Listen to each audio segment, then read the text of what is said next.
Yo peeps, Sonitude Collective here. So I kinda filmed this video once again. I got to somewhere. I won't be doing the processing live. I already did it to some extent. Then my laptop overheated,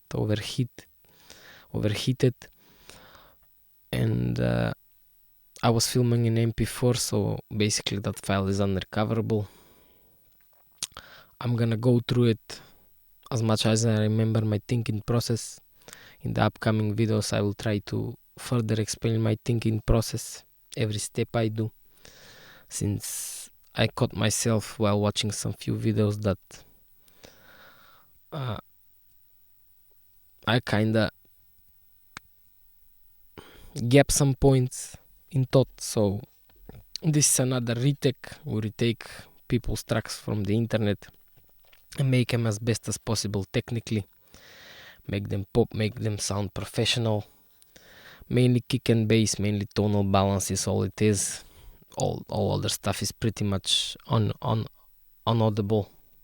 I mean, it is on the big PAs, but there's so much bad music out there, it doesn't matter.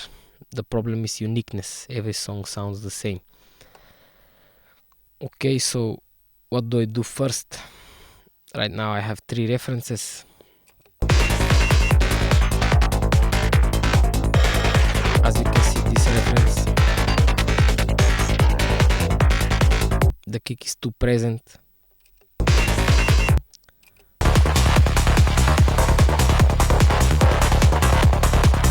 Here kinda kick is not that deep enough and bass is kinda thin. I assure you though, these all work, but you're not getting the most out of your song, out of your sonic spectrum. This was the best out of these 3. Kinda compressed too much.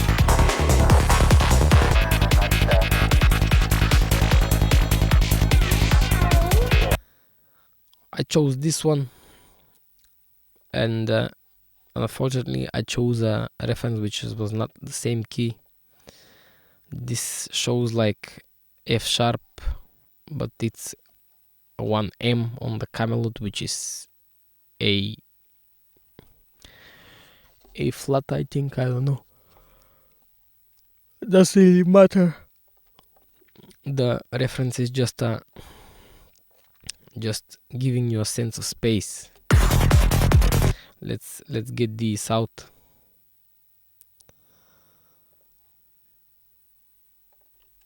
So again, as always, I press F4.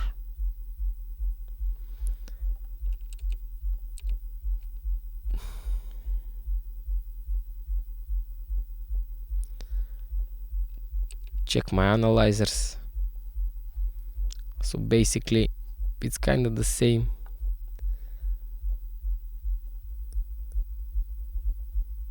This is much more punchy because the fundamental of A sharp is higher, and the fundamental of A sharp lands exactly on where punch stands in the frequency.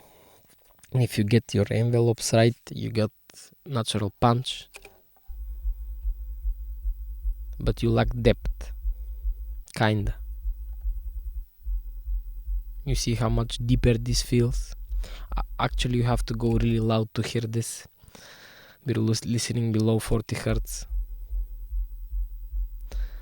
So I probably thought the same when I'm kinda missing groove here. What that means is,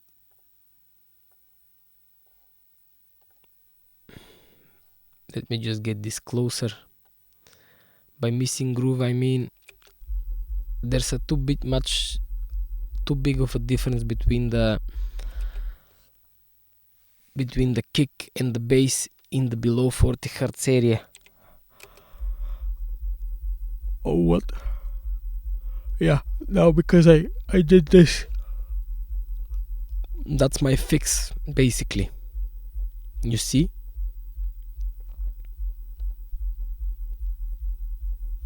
You get the pummeling effect, the galloping effect. This is what you're basically trying to do with every frequency. All the elements, not just kick and bass, need to work in this way. Everything, like when you combine 3-4 elements, hats, claps, kicks, bass in the same frequency area, this is how they need to work. Dynamic range should bounce off each other. It should colorate. Let's just get these. I don't remember in what order I did this. Probably I first did it on the bass. Here I did a little bit of separation. This is my signature move, splitting the track into two so I can separately EQ kick and bass. Now in the low end,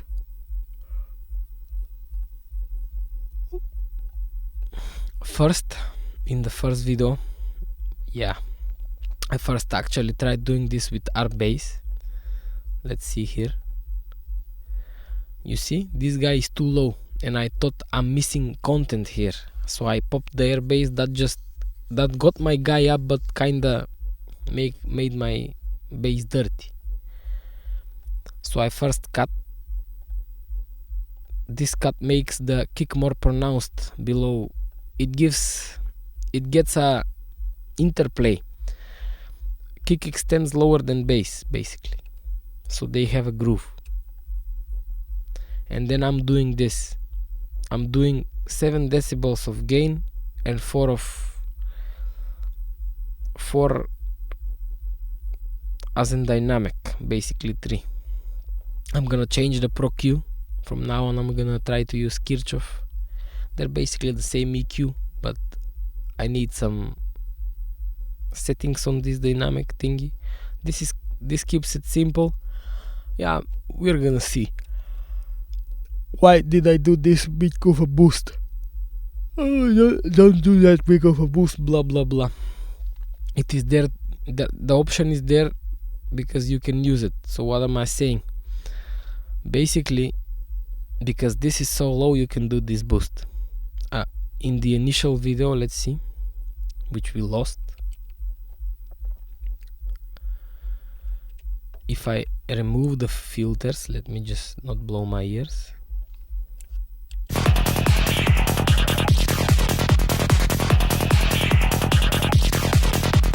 By doing that jump,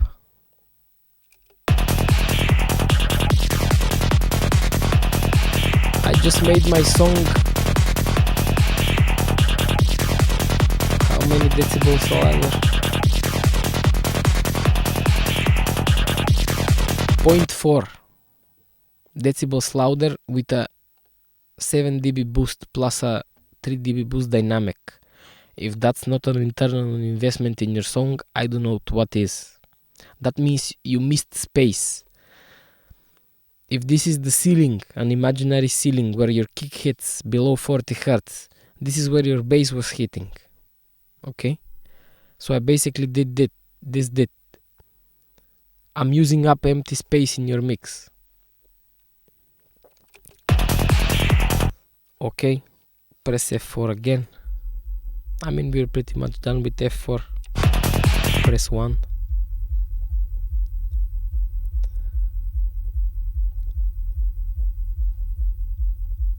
I don't remember the order which I did this in. That maybe got a little bit buggy for you, but yeah. I'm trying to fix that where my screen freezes on some certain GUIs of plugins. I asked in the OBS forum.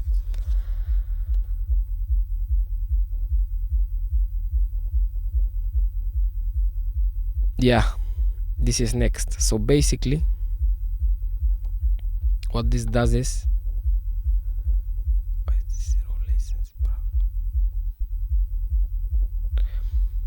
I was kinda missing this area. You see how go loud for this?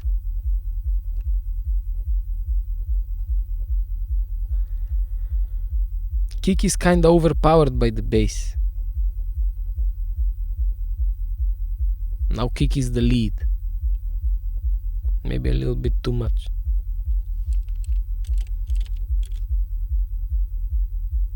They're two together now, so go like this. That's nice.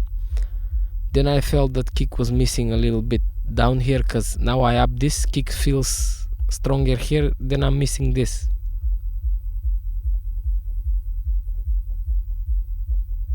You can also feel the first bass note, but it's not that prominent. This is later on.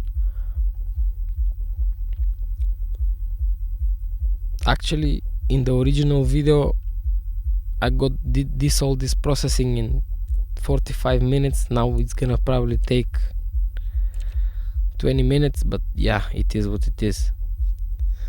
I opened my laptop like a pumpkin, so let's see if the guy overheats.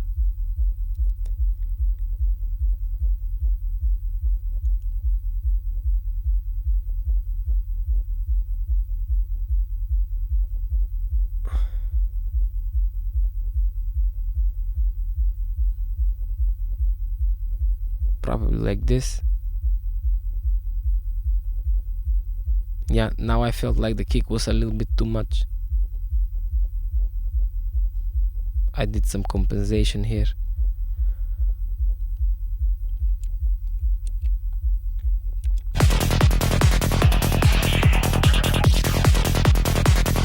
Let's see the difference.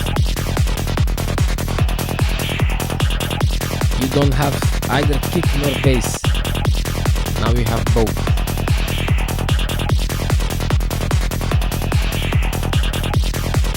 I'ma guess, yeah, this area, even more bass.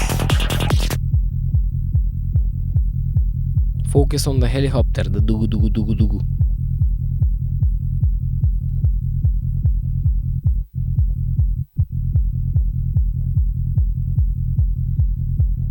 I'm doing that because generally above 150 you can consider less linear phase, but if you do it in the lows, it kind of continues the signal because it restarts the phase and you get a longer kick, so we don't want that spilling into the new information. I also wanted to check a thing. Let's see real quick. This guy right here, does this processing introduce? I'm guessing it does. I'm pretty sure it does.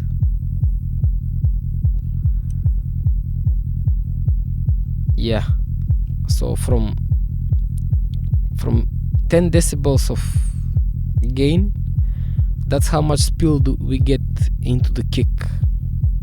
Okay, that's pretty cool. I mean, that's a little bit of pre-ring in there. You see that? This may crackle, but essentially this is what clean sound is. But that's pretty good.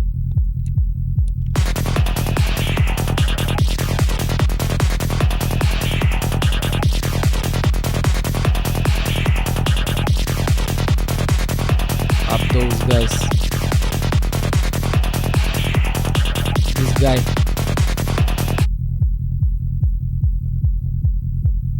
Kinda kick and bass were the same there, so I upped a little bit.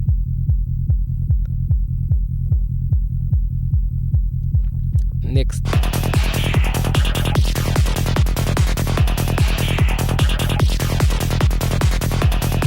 I kinda missed some boominess. This track, you see? Or was it this one? I was like comparing a little bit and I'm like, where's the boominess these guys got? And that's when I found out that I'm not the same key. I kinda had the feeling that I'm not the same key. I was missing some boominess. You see how much more wooden that sounds? Sounds fuller, boomier.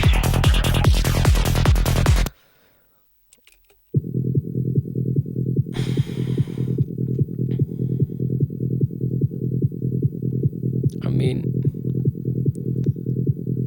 this goes like this.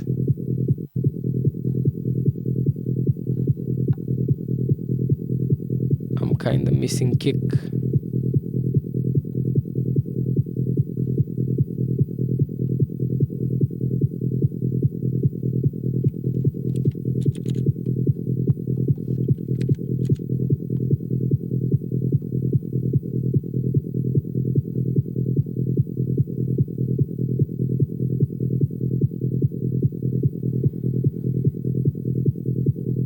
I'm kinda missing extension of leads down here.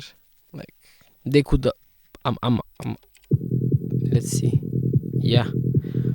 This could all be filled. Let's see on the references. I mean, they're pretty much the same, but this could get more. But makes your music more focused. You see this? And the music is still focused.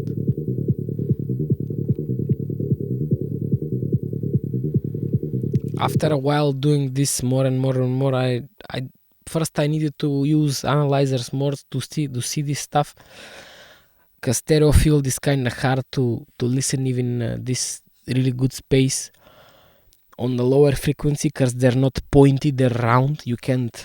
They don't have a sense of targeting, appointment. And after a while you get used to the sound, and you know what, you see this even goes lower. So you can go as low as you want on the stereo field, but the trick is to not make it muddy. Muddy as in mashing your sounds. This is a little bit more mush, goes down. If you get for example here the kick bass is so not well done. Bass is overpowering kick, but this is in this area. I mean, if you get your kick and bass right, like our track, you see, kick and bass groove together. Now I can flip out and do this. No matter how much stereo I pump in there, now you may be getting crackles, stutters of screen.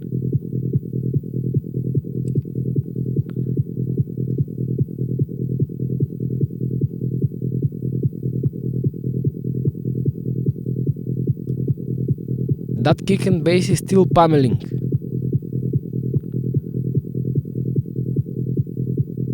You see this? Kick and bass is still pummeling, because I made them pummel well together. Nothing can obstruct them. They're limited good in a way. Differences between their dynamics are intact. They bounce off each other. They give out the groove to the next guy.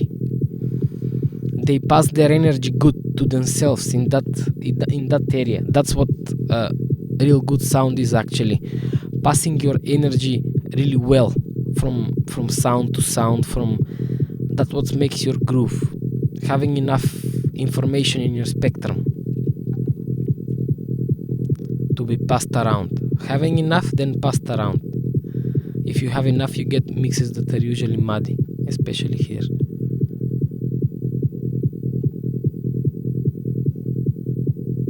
I mean, is there anything to bring up here?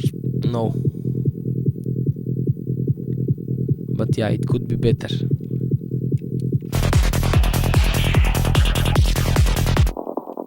Okay. This is all pretty nice.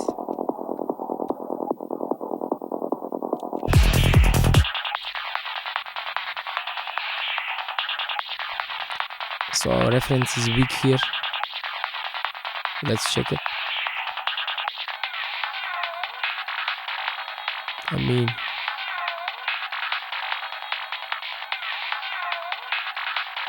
we have a lot more information here.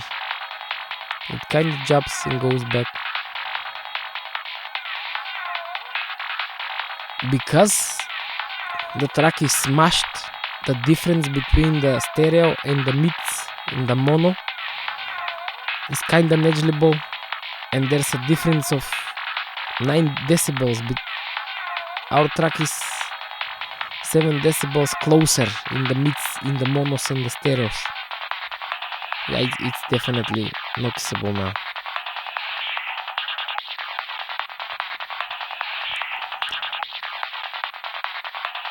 And this is where we do our magic again. Bam the stereo, do it like this.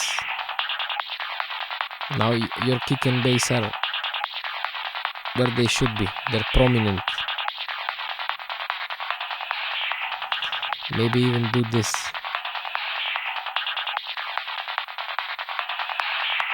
Yep. Oh, that exaggerated the kick a lot. Why though?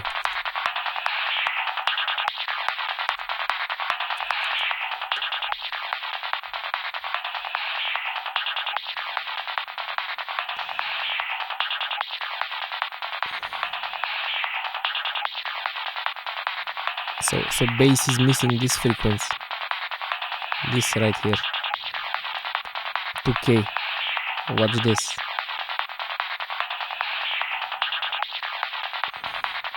How did I know?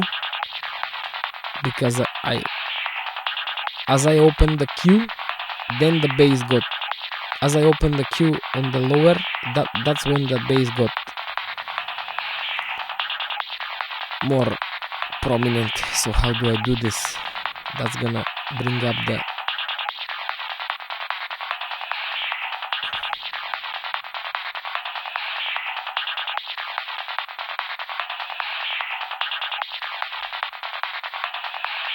I mean, it brought up the bass as well.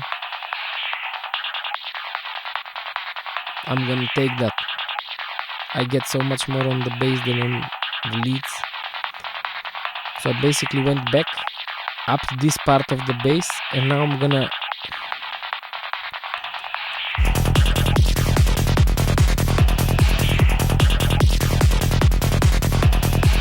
lower this whole area like this.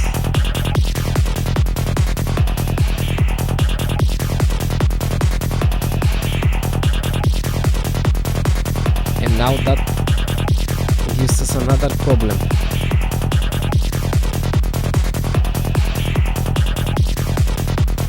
Maybe that's too much.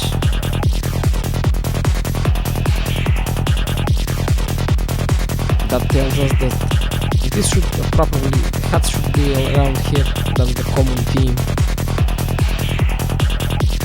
So I'm gonna put a drummer on now, just to get that. It has a really nice curve up there. It doesn't add information though. I don't know why.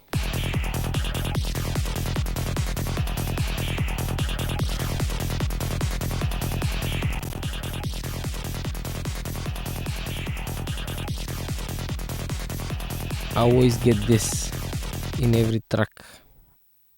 Is it? I'm gonna have to check that later.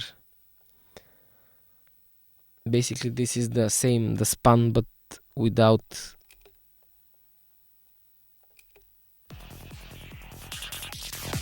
suiting. And it's kinda linear. Why is that? You see this? Press.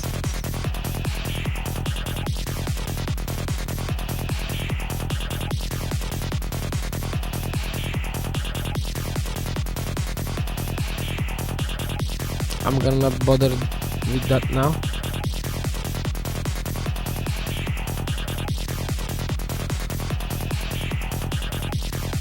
I mean, that's another track though. I can't compare it like this.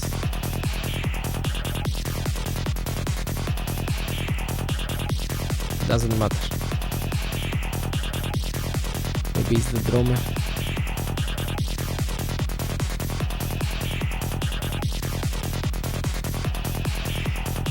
Bro, why do I go to? Yeah, the drummer compresses it.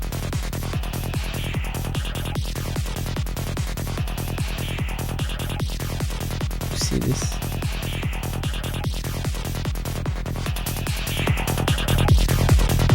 Yep.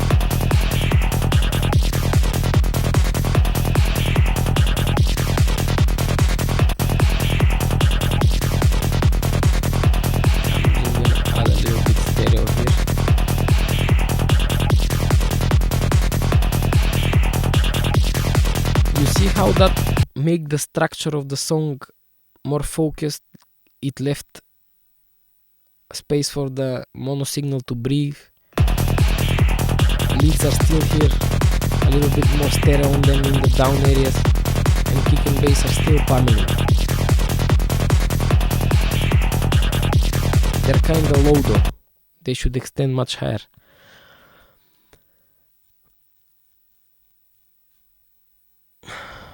So I press this guy.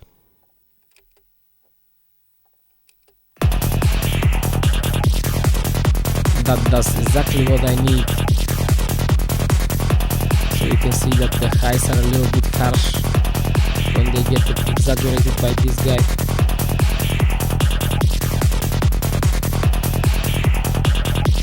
Yeah, that brings your track up to par.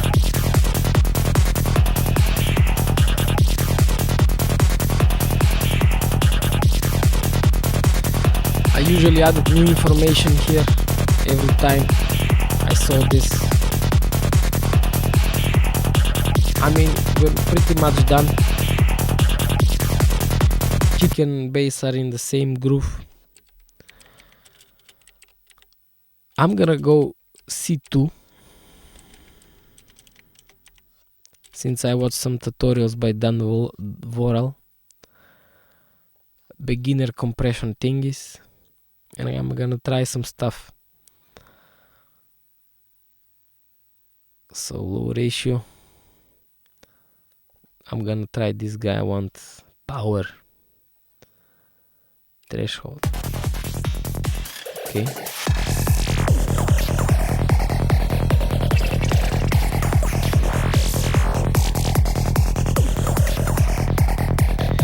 I'm gonna do this. Okay. Can I link these guys? I'm doing this so I can see on the graphs. Okay. So I'm gonna do this. I don't want a knee.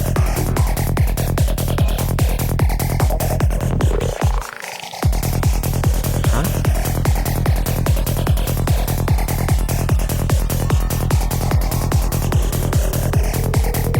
Range, bro. That's range.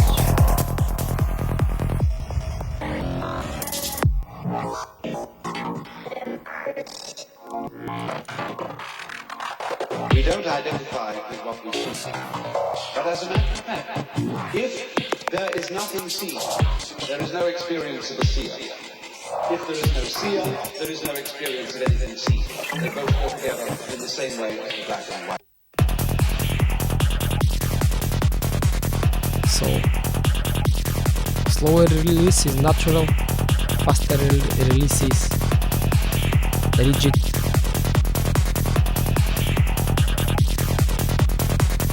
Am I really compressing 6 decibels?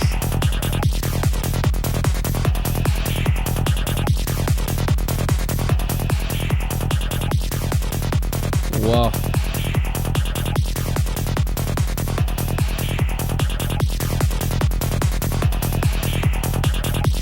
What's my dynamic range? Huh.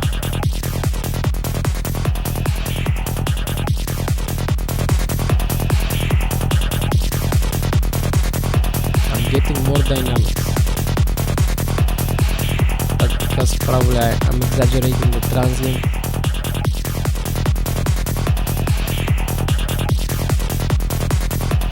Now my song sounds kind of squashed.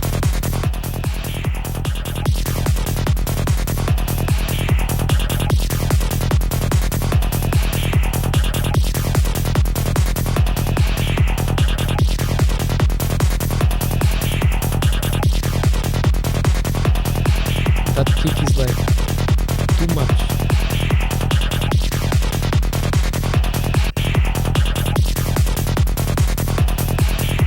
Why is that kick that big? Too much booming on the kick. I don't know why. Maybe it's this guy.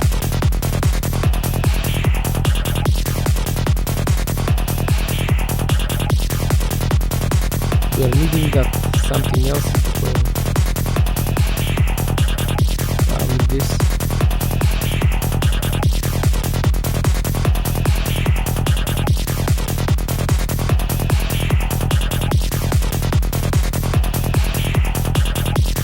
That's better though.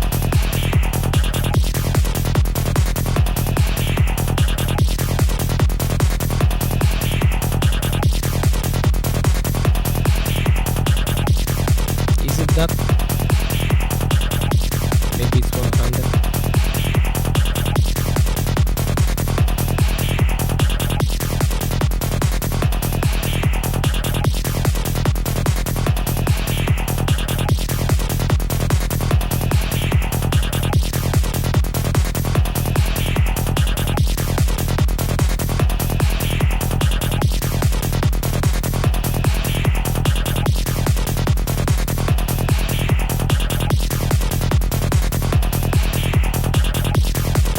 I'm gonna do it on the kick only.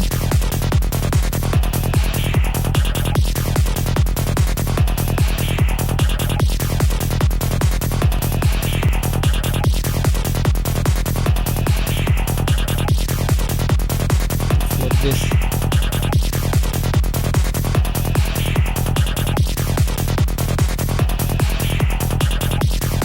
Right there.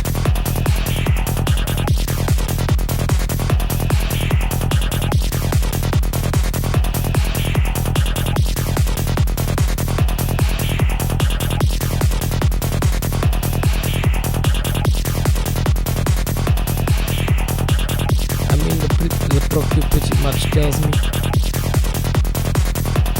where's this guy. Maximum.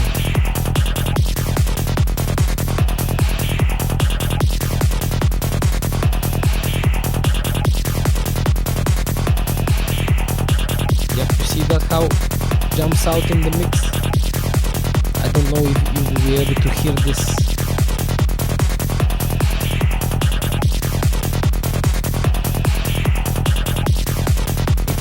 It kinda is good, kinda is not. My ear can feel that it's a little bit too much. Gives a certain punch to the song.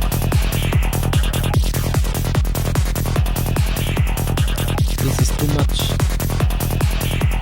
Back off.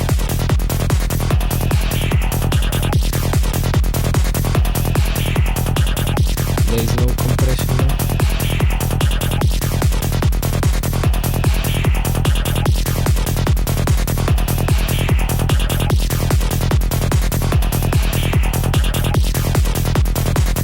Can I get this?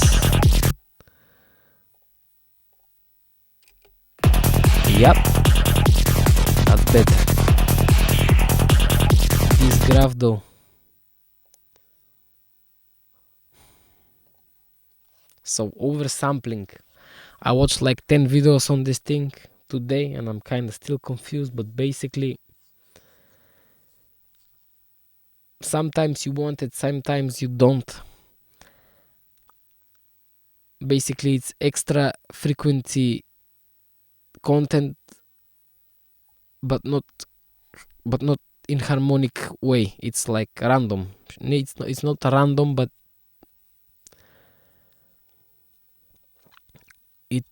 it isn't in correlation with your key, for example, of the song. It's appropriate to use it when doing high-end processing with non-linear plugins. With non-linear means like linear means how much goes in, that much goes out. 10-10. But this even 10-10, it's not the same. Like goes in this much, goes out that much. That's non-linear, and that's when you have happening aliasing. So you do oversampling inside the plugin. So the shit you get from the high frequencies, which are distorted, unnatural not unnatural, unwanted. Sometimes they're nice, sometimes they're not. Depending on the mix, it kinda gives you unwanted information or wanted information. Sometimes it is good, sometimes it is not. But in this full mix, it would be best to, and even in Psytrance, at this stage of mastering, it's best to leave it out maybe. Let's see if I can.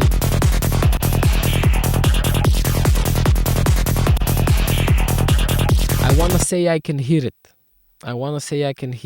The bass is a lot clearer.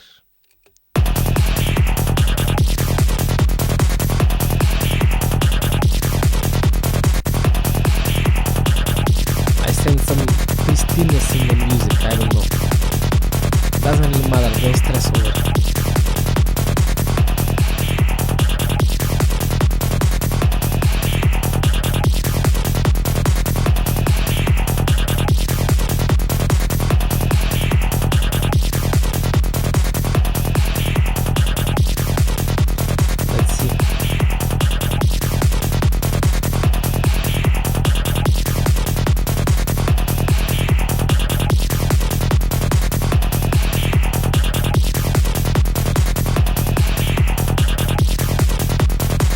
I want just half a dB for start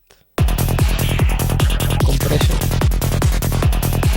So basically this catches all the mode is pumping, it's very not transparent.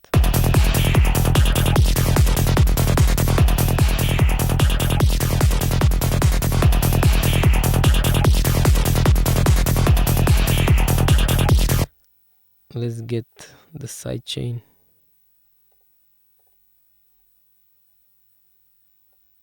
Skip that bump. So I talked about this in the other video. This area has a certain groove in your sound. This area has a certain groove. So if you want the groove of the whole compressing to be according to a certain area, for example, I know that I have a really good groove below 40 Hertz.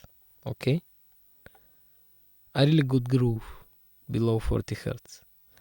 So I'm gonna try to use those frequencies to compress the whole song, but these should be subtle. You see, compressor needs a lot of threshold. Okay.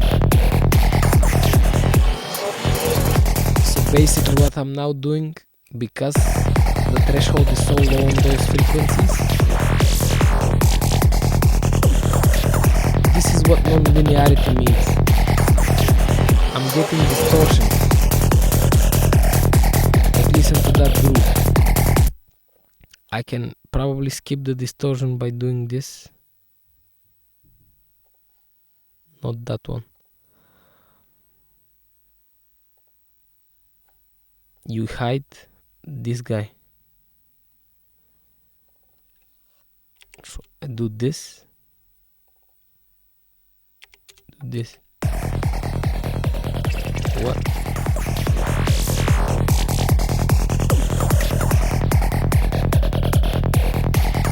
Why doesn't the sidechain stable?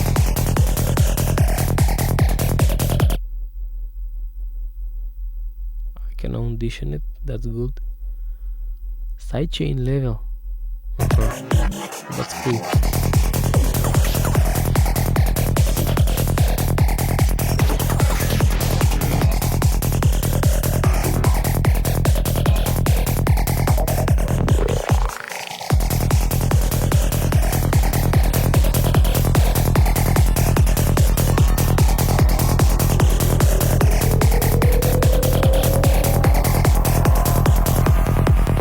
See that groove?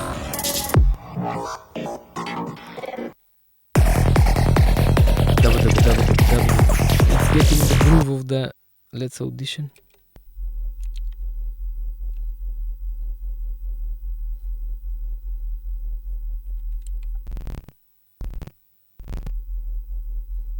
This is the groove we're sidechaining to.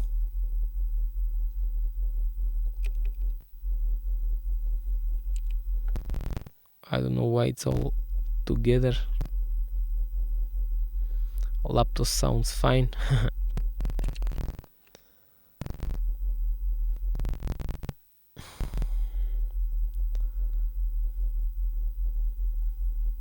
Let's see.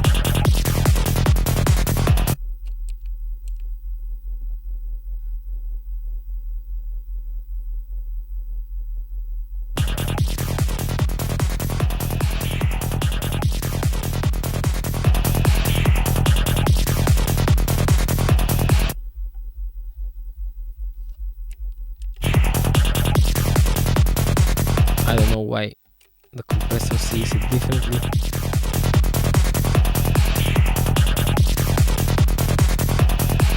And why when I press this and I want to only get this, I don't get it.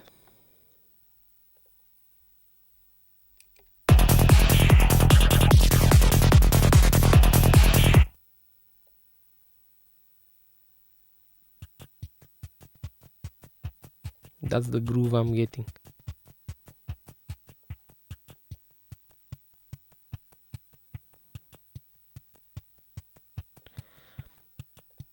Something's not right.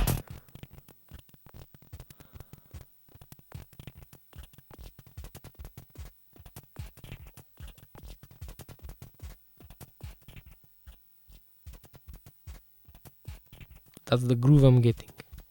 This is so useful actually.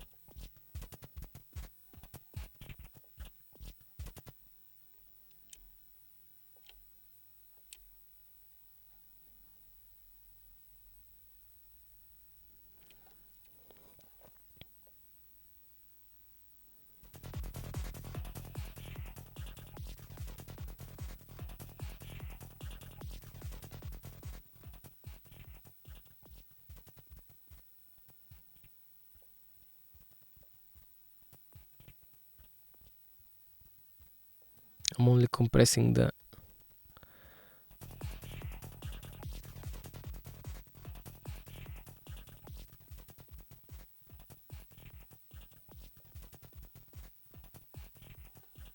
leads.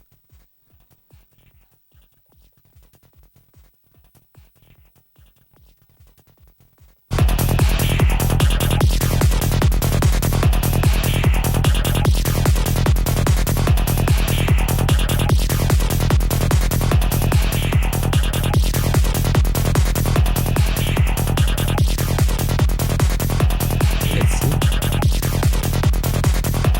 7/4.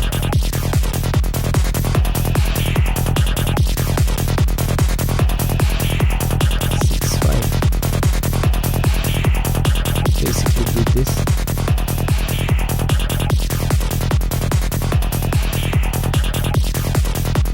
And I compare.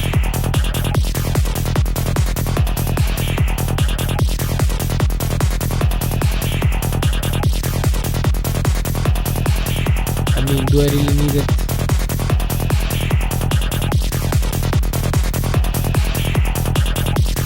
Maybe this and maybe like this.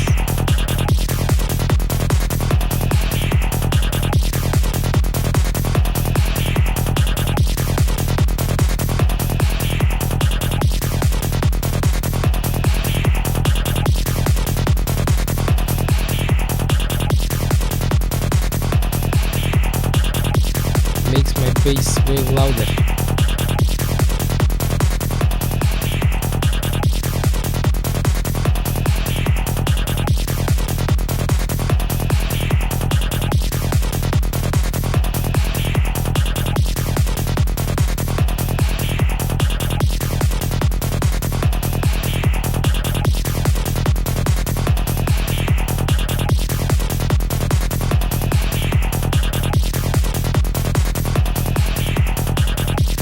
Made it even more punchy.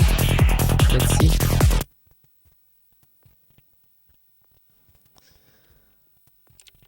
I'm kinda only getting peaks.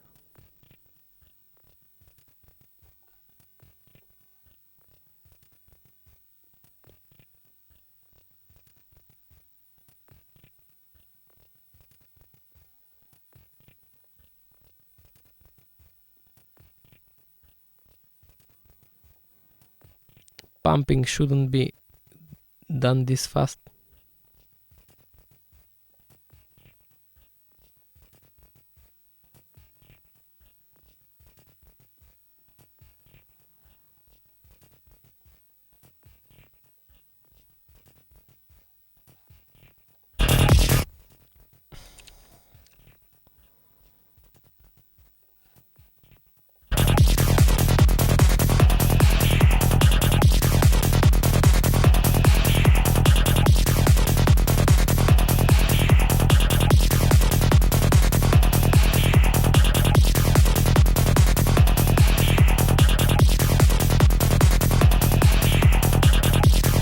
What did it do? I don't know.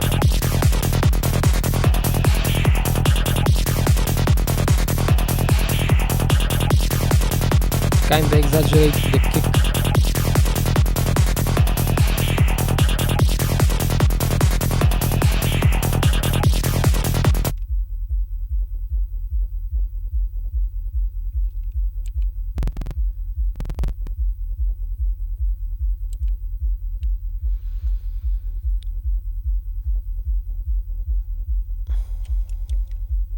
I'm listening to frequencies below 60.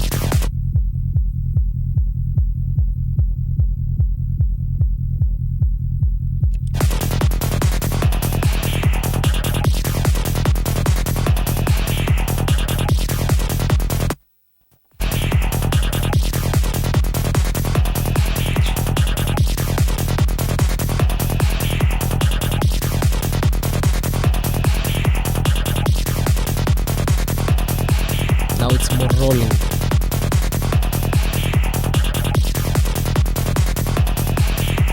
More punch on the bass. It's rolling but also more punch.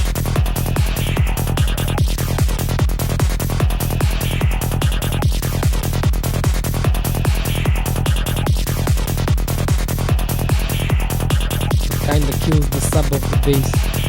Let's keep it just like this.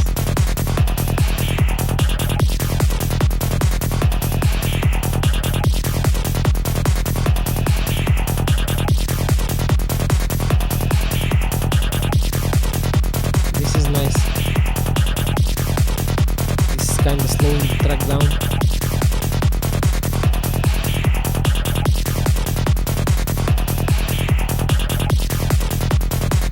Kick is really taking place.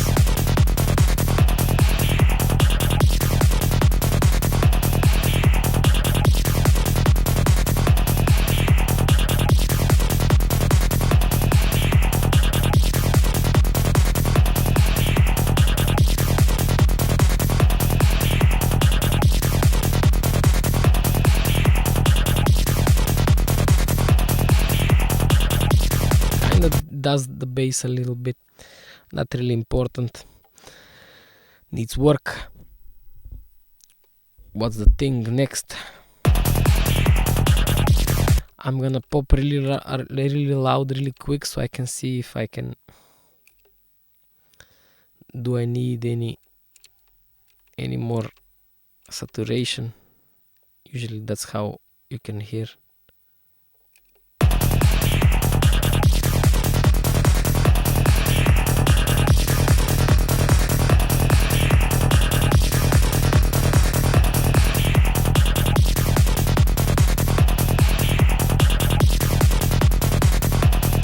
Gets the kick and bass in the same groove.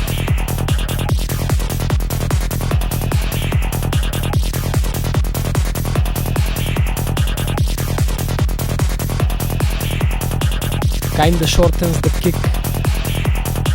Kick kinda has a long tail, something.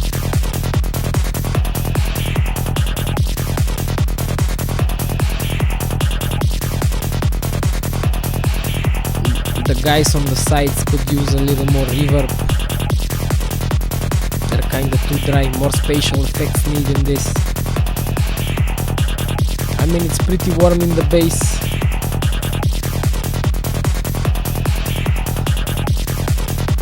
I mean,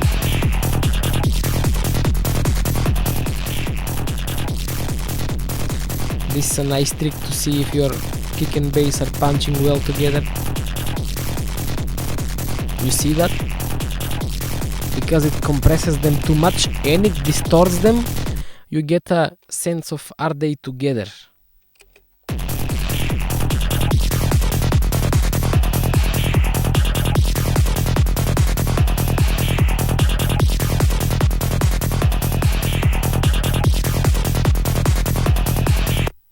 Doesn't this have an auto compensation? Show height. High warm tape. But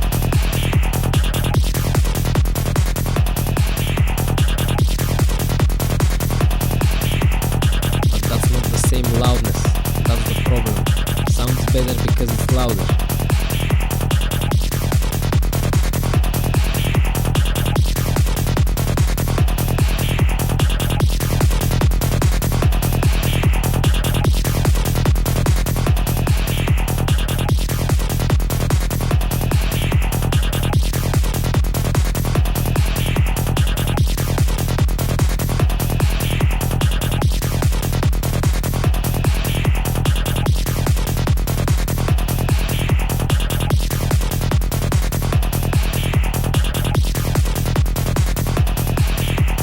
Made my kick and bass more together.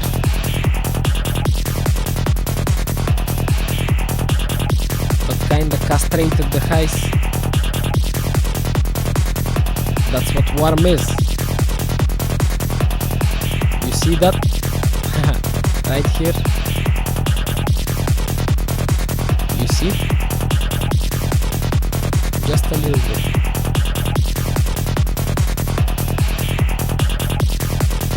Basically, if you know that this guy is too much, then you pop in this guy after him so that guy gets nulled. But what can I do? Softness, frequency, high, level.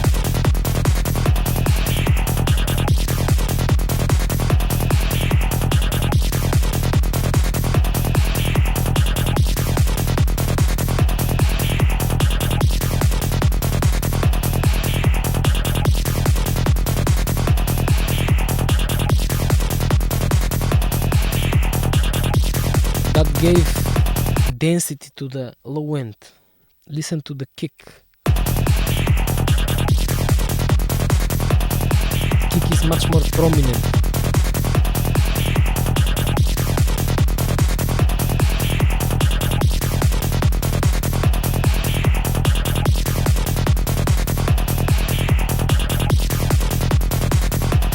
Even bass. Make it much more darker. This does not change. Listen to the bass. Go boom, explosions, I'm getting violent. This part of the bass. It changes the phase.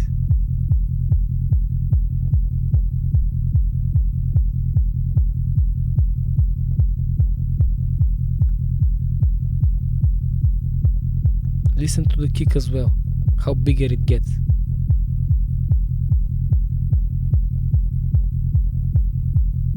It gets rounder.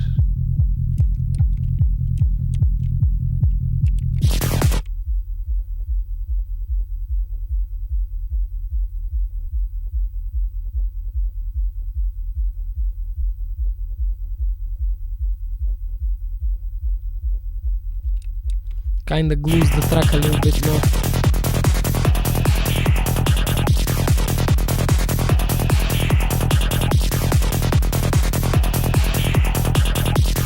I mean, bruv, what more do you want? I went to minus 7.3 integrated with. Usually you get, I get at minus 8 laughs this dynamics. Pretty cool with that. I don't think, is this even limited? I don't know. I don't need to limit this, but just so. check it. Does this have oversampling? It must have. Open the motherfucker. Makeup. Post high pass. Fat. Do not touch that. It really makes it fat. What's this?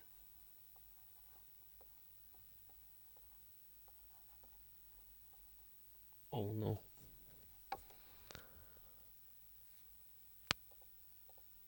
Open. Bypass proc. Drive post pre.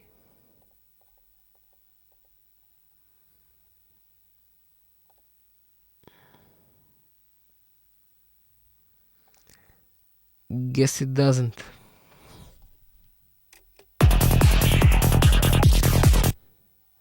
But I notice, yeah, because the bass is dirty in itself, this makes it a little bit dirtier. If I change this, everything gets fucked.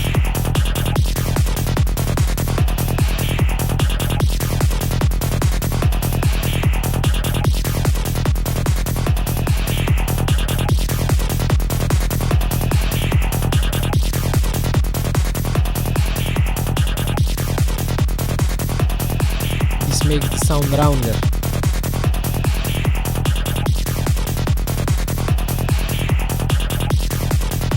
Loses punch, but it's more pummeling.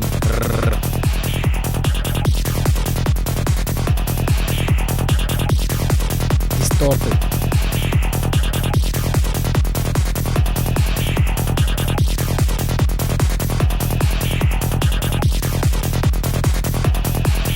This is the same thing, but this is not that dirty.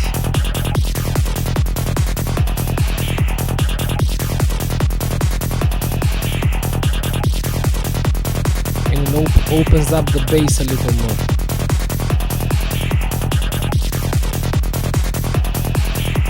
But the kick loses a little bit punch.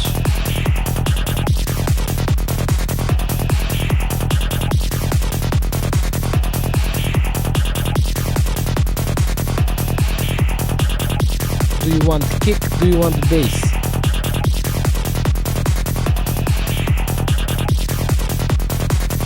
I mean, these are really subtle differences. I'm guessing this time I can hear them really well because I'm hitting the plugin real nice. By luck. Let's drive pre. Post. Drive.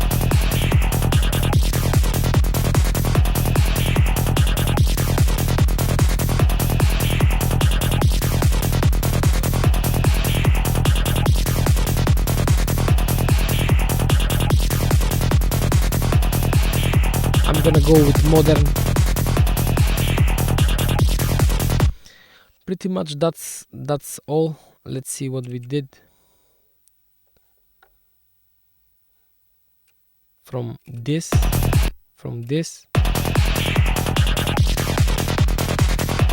There is no kick. Bass is too prominent. Sides on the stereo is too big. There's no high frequency content above. There is, but it's low to this. Kick and bass pummeling. Stereo together with the song.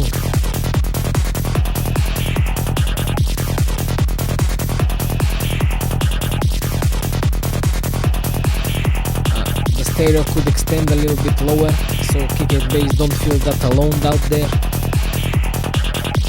Listen to the kick and bass, go boom, explosions. Listen to the sides frequency signal. Everything is much more together now. I'm missing grit. I'm really missing grit and power on the leads. They are there, but they're kinda they're pussy-like. They should be harder hitting, bigger, more reverb. They're too shiny, too pristine. That's not the word. They're too digital. I mean, yeah, the sound design is digital. That's the whole point. But a digital sound should not mean... Digital sound means not warm. But every digital sound is it nice to be warm as a characteristic. So it feels nice to the human ear. So you can have the whole song be electricity, but it will sound harsh if it doesn't have warmth. Okay? It's not a mistake to have warmth in a digital sound. Especially if you know what you're doing, you can kind of balance those things out and make your track even sound more digital with maybe a little bit less warmth. I don't know, just spice it up. But that's really getting in the details. You would need a specific room for that, like this one. A hot room. Here we don't breathe very well. I'm really loving this kick and bass. We compressed it a little bit.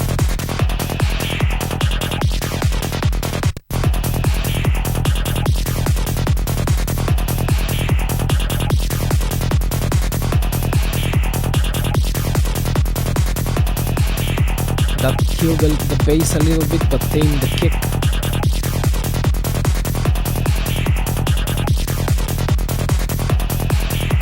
Oh.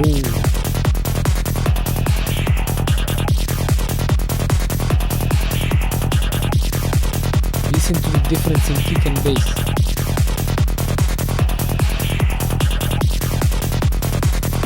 It glued it up. It glued it so much. Let's see this on a graph. What graph do I want here? Not LFO2, not G. I want this. This is the graph. Oh my god, bro, no.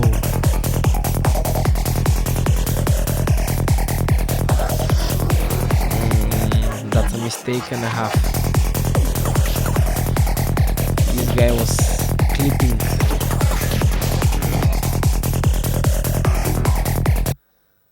We're gonna have to redo that. Basically this is what limiting is, but not going down. Oversampling. Reset.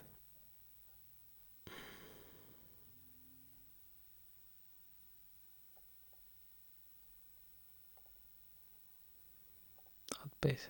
Meta 3 done. Basically now I have to redo the whole shit. Let's see to where.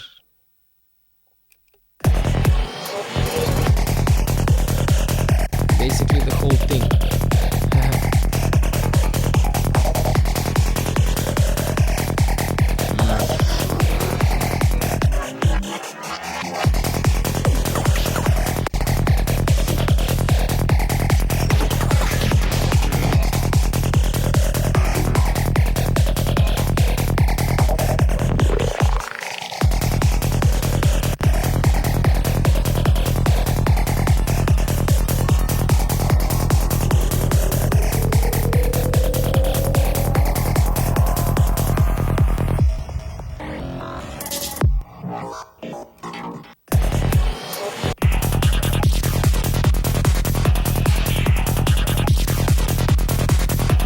Bro, why does this saturation bring in the pigs, bruv? It should kill them.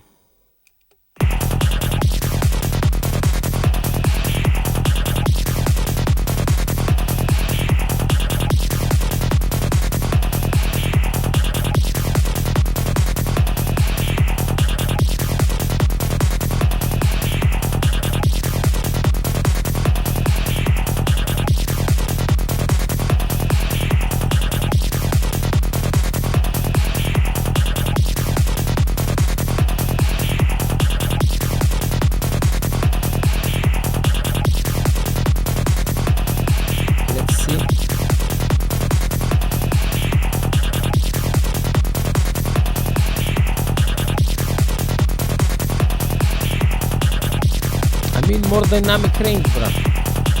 Isn't that better? But I'm clipping over the...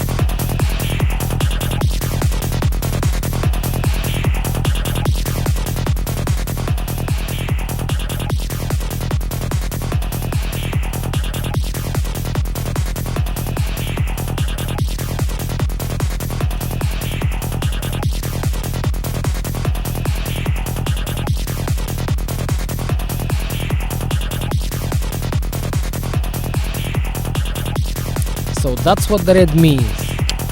Clipping.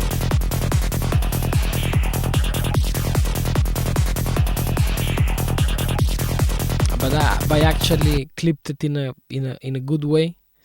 I was clipping accidentally with my analyzer. I use this as an analyzer. Okay.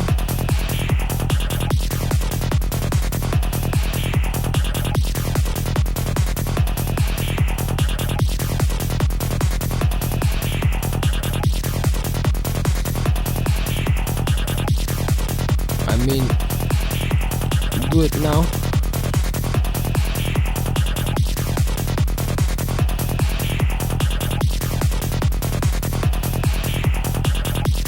Just those top guys.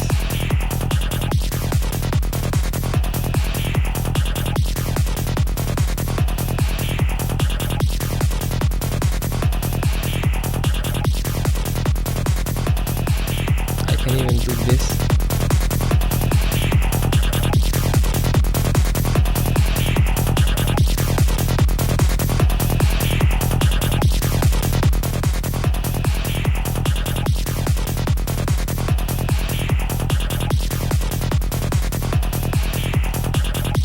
Basically, I would have to do it like this.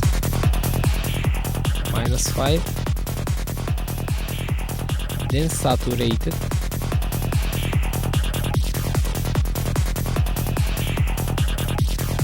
Then +5. Or no. -5. So saturation doesn't. Then I do this. Okay.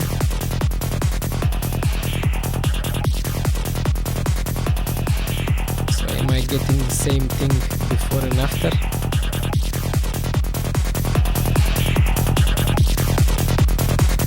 Let's check it now.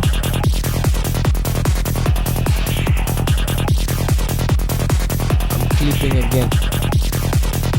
But I have dynamics, bruv. What do you want? What do you want more from me?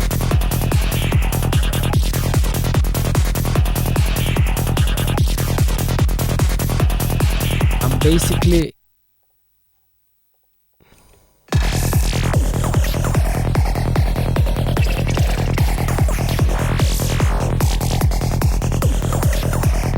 so he has this much dynamics.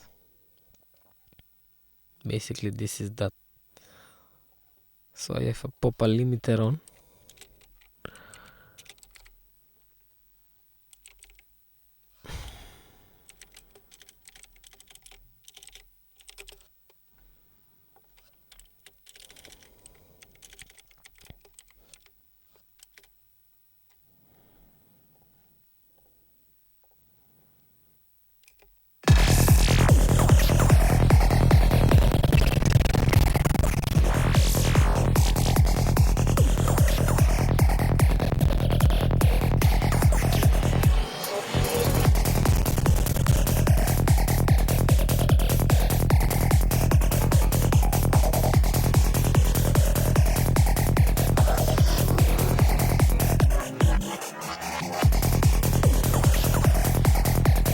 Short term, bro. Integrated.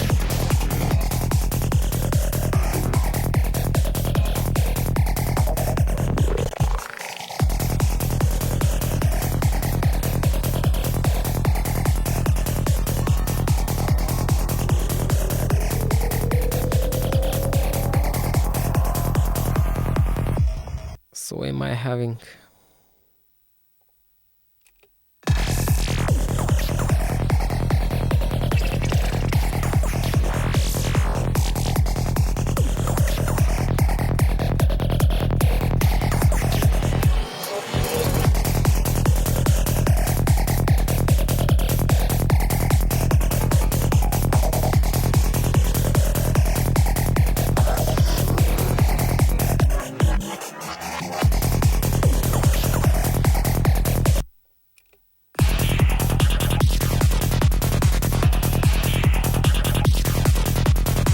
guys, we're getting in the nitty-gritty.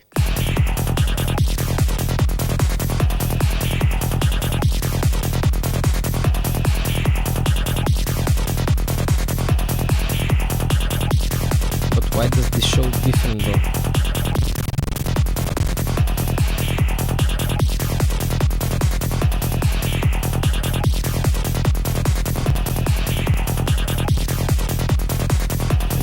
Different.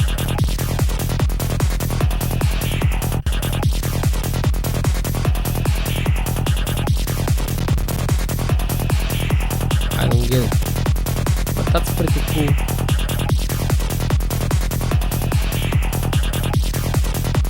I have more dynamics, my peak is louder because I don't have a limiter on.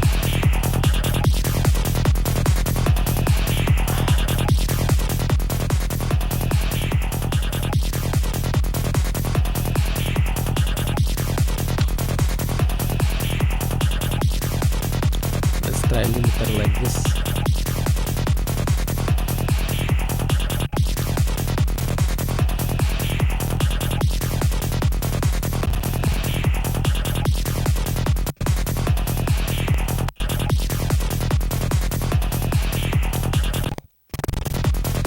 Why are these two different, bruh?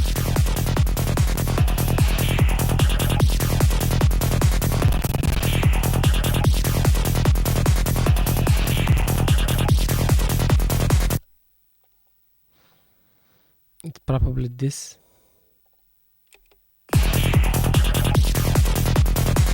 No.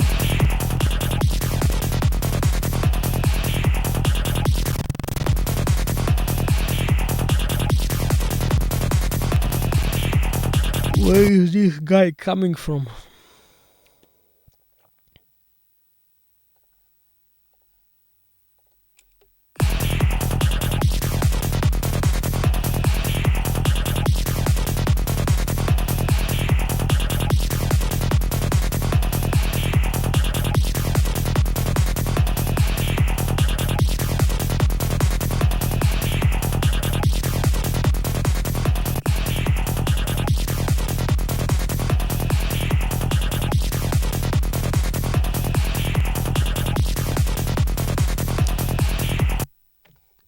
So this is another limiter which I have on here, and this limiter is here.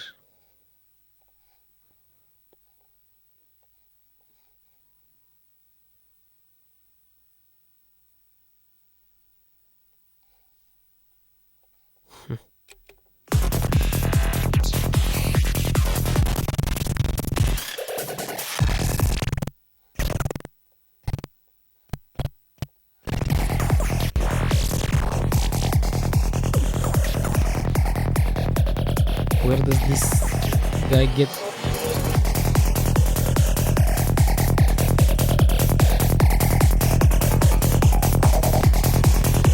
That's because I have the limiter on.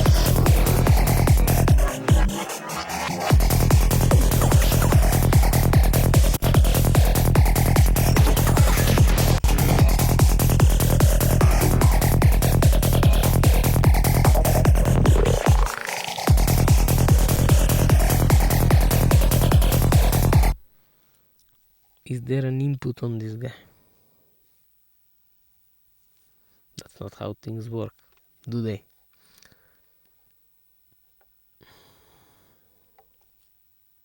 Out.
this is just fine.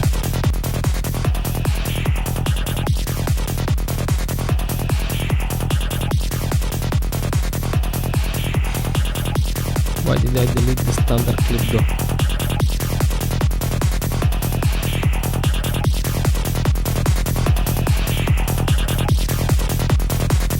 I'm happy with that.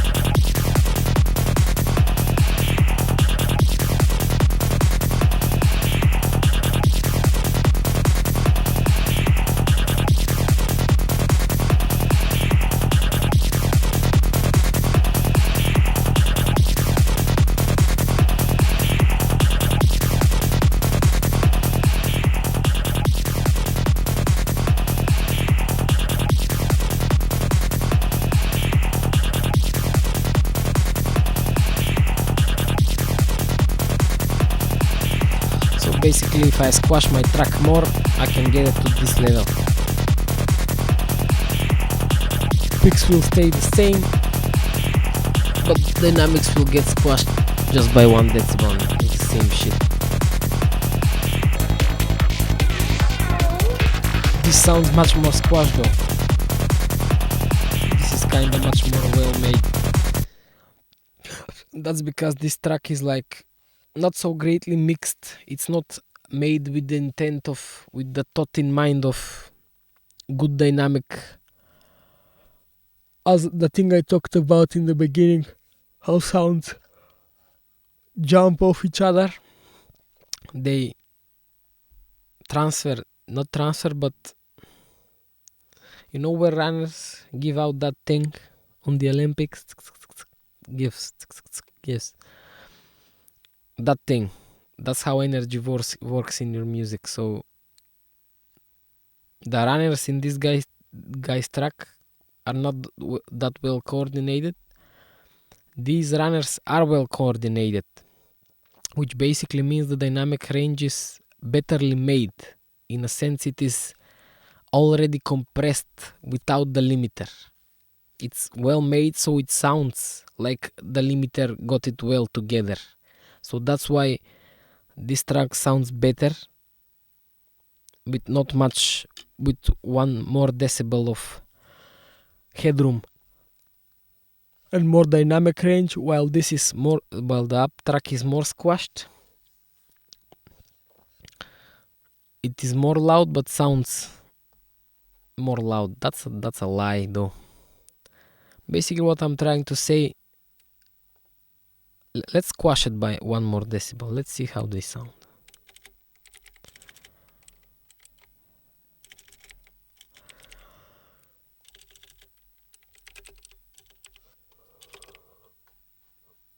Basically I'm trying to squash it 1 more decibel. This is not gonna work here. I'm just gonna open this guy up. Open these guys up. Squash it by 1 more decibel.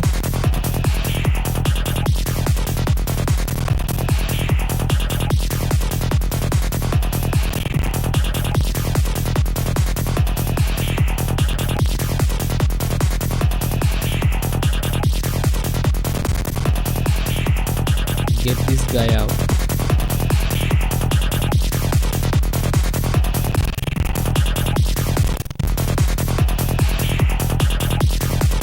And now let's compare.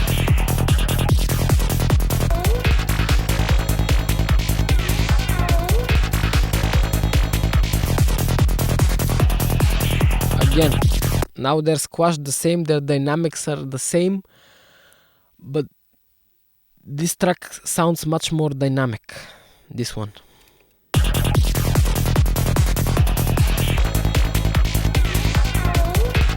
This is just plainly squashed. Listen to the kick and bass on this one.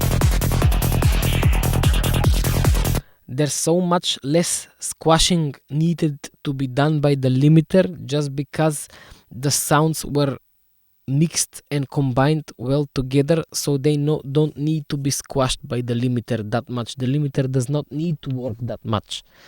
So basically I can pop this even louder and still sound dynamic.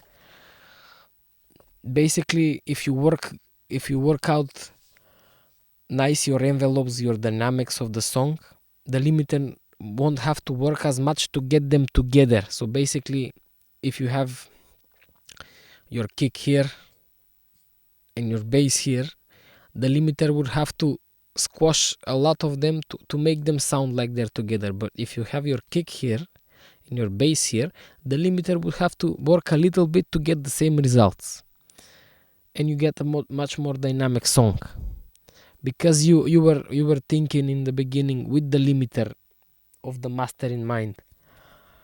Let's try it.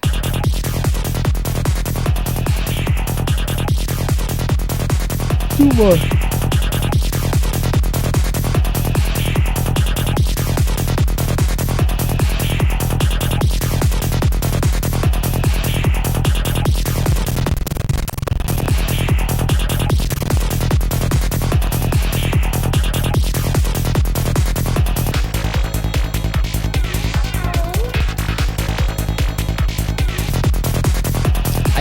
I still sound more dynamic than this guy. You can check it on the bass. Let's even try it like this.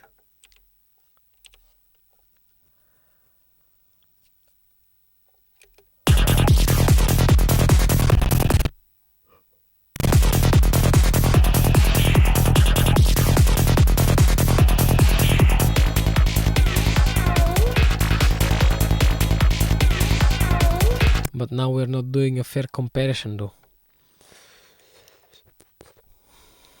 So what do I do here? I press this.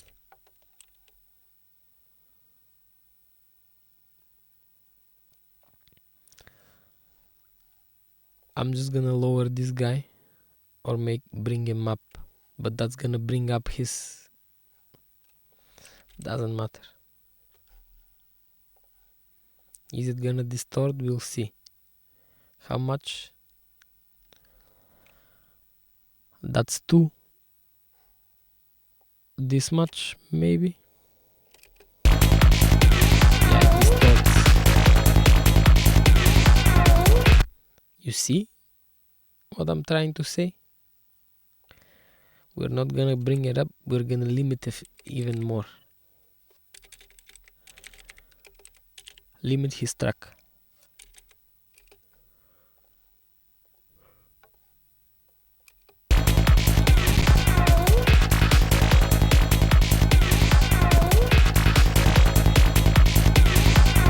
So it doesn't distort. Basically it's distortion, but kinda inaudible. Where's that setting when you hear the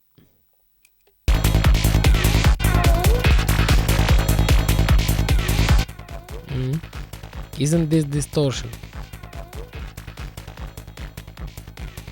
That's what we're doing to your sound when you limit.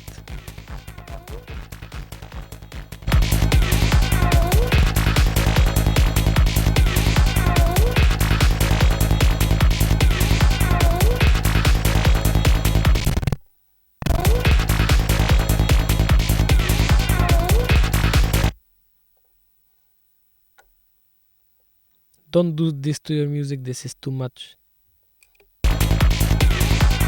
Never master yourself, because you're only mixing more. You can't master your own music just because it's yours. You have to be an Indian guru to master your own music. Bro, get loud.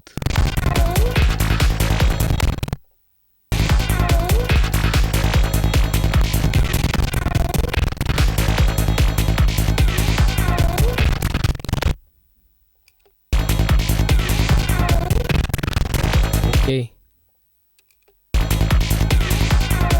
So we're same loudness, same dynamics. Let's see who sounds better. Bro, mine even sounds louder, bro. Even sounds louder.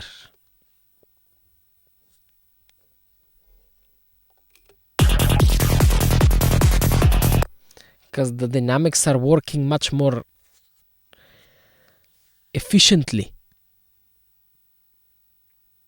Because the mix was made well, I made the mix well, and now I have the space to still sound dynamic while limiting a lot.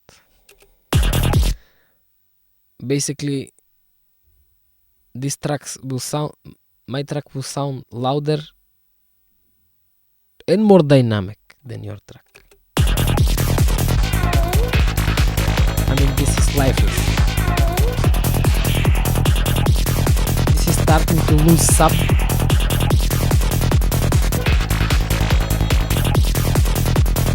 I mean, I can push it even more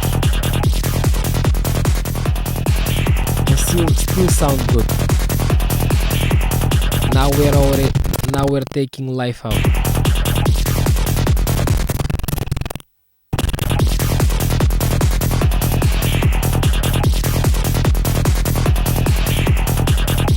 Listen to the kick and bass. They still sound very cool. Yeah?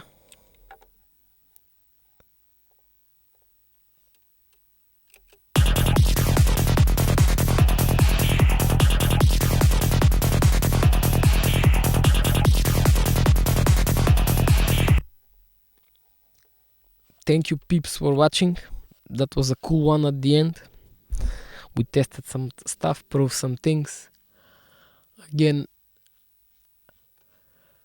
if your dynamics are not that far apart and energy and sound,